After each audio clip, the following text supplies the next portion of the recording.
নমস্কাৰ মই নবজ্যোতি এটা ভাল খবৰ লৈ আছো এলপিইউপি ভেৰিফিকেশনৰ ওপৰত আপোনালোকে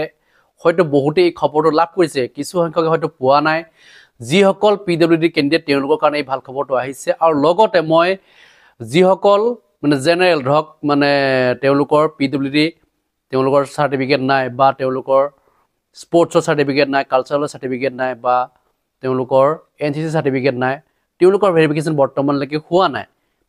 গতিকে সেই সকল কেণ্ডিডেটৰ ভেৰিফিকেশন কেতিয়া হ'ব সেই সম্পৰ্কে জনাম এতিয়া প্ৰথমে মই ক'ব যে যিসকল পিডব্লিউডি কেণ্ডিডেট তেওঁলোকৰ কাৰণে যেটো মই 23 তাৰিখে এটা ভিডিঅ' বনাইছিলো আপোনালোকে হয়তো গম পাইছিলে বহুতে চাইছিলে বহুতে চোৱা নাছিলে যে এলপিইউপিৰ ভেৰিফিকেশন লিষ্ট কেতিয়া পাবলিশ কৰিব সেই সম্পৰ্কে মই এটা ভিডিঅ' বনাইছিলো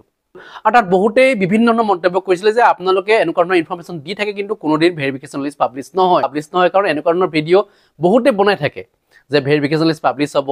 মই কিন্তু তেনেকুৱাকে ভিডিঅ' বনোৱা নাছিলো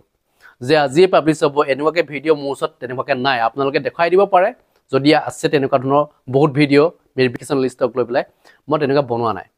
মই জিটি কথা কৈ আপোনালোকৰ সময় নষ্ট নকৰো আগতে কোৱা নাই আৰু ভৱিষ্যতে মই কৰাৰ মোৰ পৰিকল্পনা কোনো নাই আপোনালোকে নিশ্চয় জানে যে মই জেনুইন বিষয়টোৰ ওপৰত মাত মাতো আৰু সেই বিষয়টোৰ ওপৰত মাত মাতি সফল হৈছো নহকে থকা নাই মই যিখিনি ওপৰত মাত মাতিছো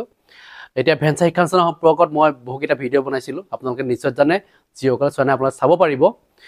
সেই সম্পৰ্কত আপোনালোকে এটা ভাল খবৰ লাভ কৰিছে এটা বহুতৰ ফালৰ পৰা মোলৈ ৰিকুৱেষ্ট আহে ভিডিঅ' আমুকটো বিষয়ৰ ওপৰত বনাওক এনেকুৱা ধৰণৰ ভিডিঅ' বনাবলৈ কৈ থাকে কিন্তু মই ভিডিঅ' ইমান বনোৱা মোৰ নহয় যিখিনি ভিডিঅ' বনালে আপোনালোকৰ উপকাৰ হয় সেইখিনি ভিডিঅ' বনাবলৈ চেষ্টা কৰোঁ এতিয়া কথা হ'ল যে ভেৰিফিকেশন লিষ্টক লৈ মই যেটো ভিডিঅ' বনাইছিলো আপোনালোকে ক্লিপটো এবাৰ চাই লওক বাকি পিডব্লিউডি সকলৰ ভেৰিফিকেশন হ'লে বাকি আছে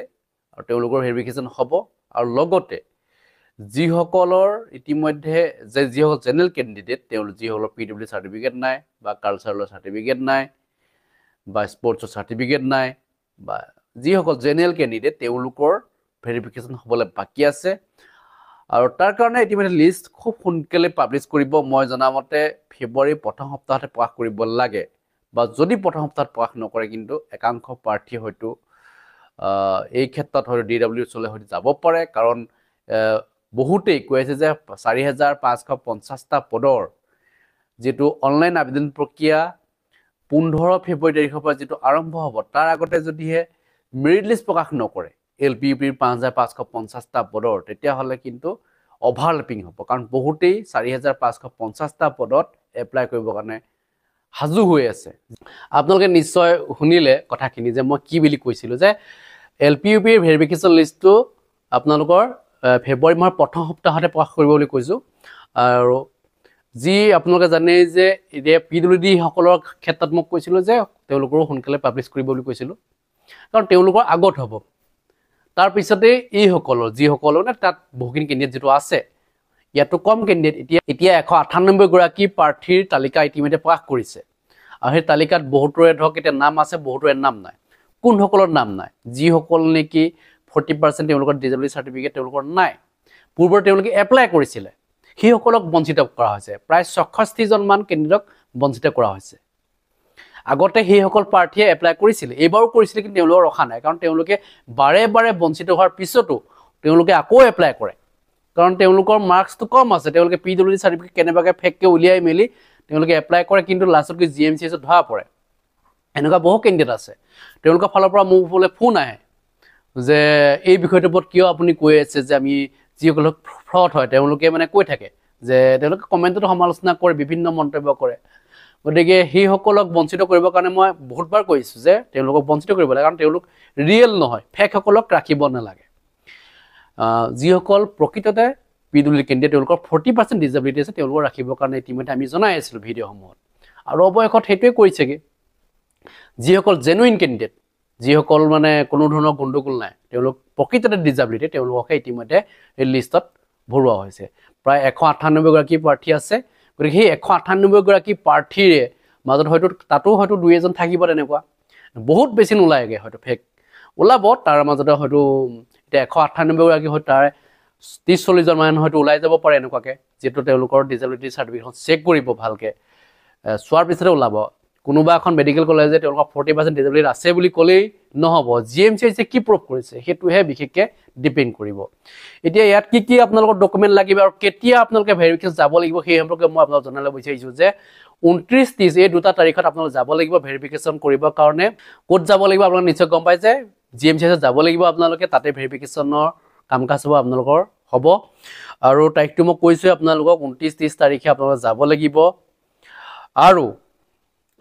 সময়টো দিয়া হৈছে 10 AM আপোনালোকে যাব লাগিব আৰু লগত কি লৈ যাব লাগিব হিয়াৰকে জনাব বিচাৰিছে আপোনালোকে একনলেজমেন্ট অনলাইন এপ্লিকেশ্যন আপোনালোক যিখন অনলাইন আবেদন প্ৰক্ৰিয়া যেটো কৰিছিলে এলপিইউপি কাৰণে সেইখন লৈ যাব লাগিব ইয়াত এলপি আৰু ইউপি দুই সকলকে মতা হৈছে আৰু লগতে নিব লাগিব আপোনালোক অৰিজিনেল পিডব্লিউডি সাৰ্টিফিকেট নিব লাগিব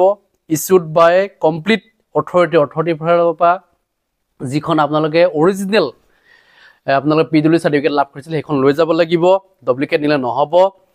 ফটোষ্টেট কপি আপোনালোক লৈ যাব লাগিব কিন্তু অৰিজিনেল কপিটো আপোনালোক লৈ যাব আৰু লগতে নিব লাগিব আপোনালোক পান কাৰ্ড আৰু ভোটৰ কাৰ্ড নিব লাগিব আৰু লগতে আপোনালোক নিব লাগিব আধাৰ কাৰ্ড লৈ যাব লাগিব